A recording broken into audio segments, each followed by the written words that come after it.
there. Today's, I'd like to introduce today's speaker, and Shelley Vidal. And Shelley actually she's a coach. I was talking with her, and I think a social justice advocate, and she's also an author.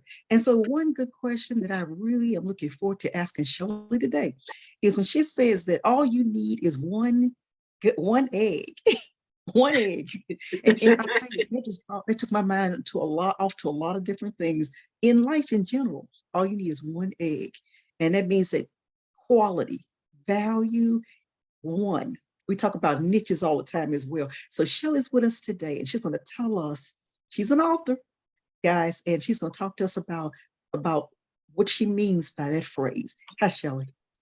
Hi, great to meet you, Marlene. I'm so glad that we finally get to meet in Zoomland because we've had some great phone conversations. And so, yeah, nice to meet you for sure.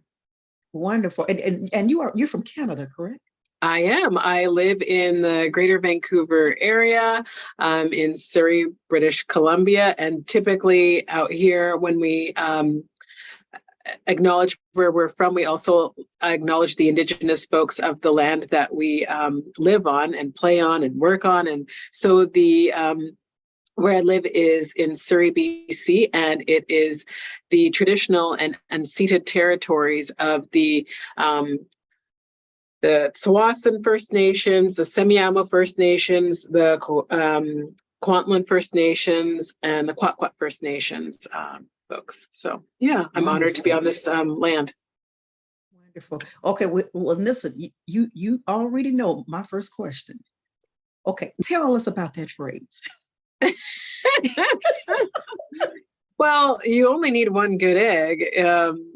That really came about for a couple of reasons. I had an amazing acupuncturist that reminded me that it didn't matter the number of eggs that a person has.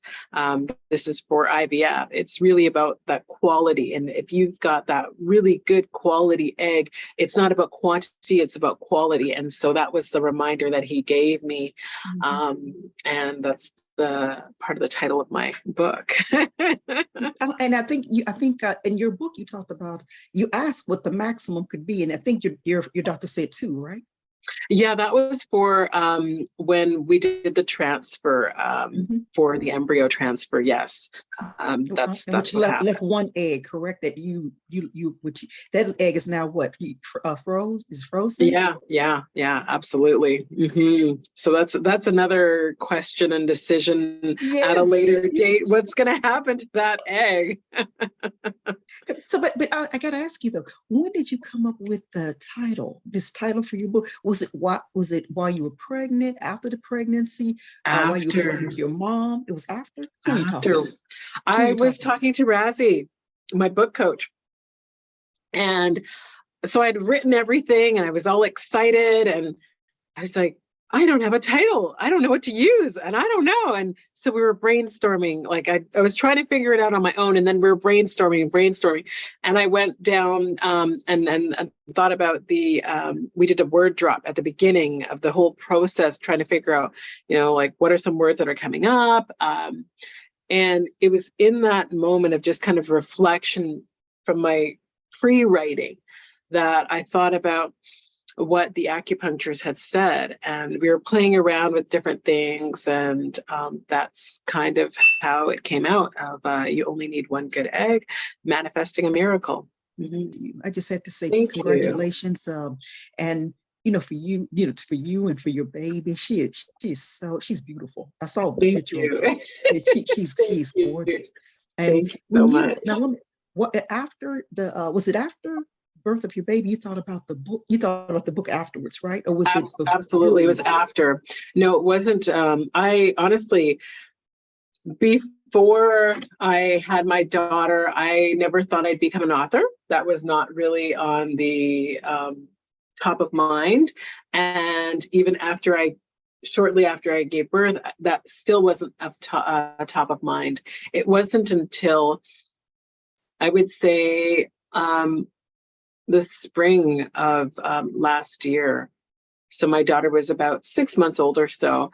and I was having a chat with some girlfriends, and we were talking about the importance of sharing, in particular, Black women sharing their journeys around health and how representation matters. And if we talk about our experiences and we share our experiences, it's no longer in the dark. And it normalizes what many of us go through, but we don't know, right? We just kind of, and sometimes it's cultural, right? We don't want to talk about what's going on behind closed doors. And that can be very isolating. And so when we share our experiences with others, it's comforting for some, it normalizes a situation, and you don't feel like you're so alone.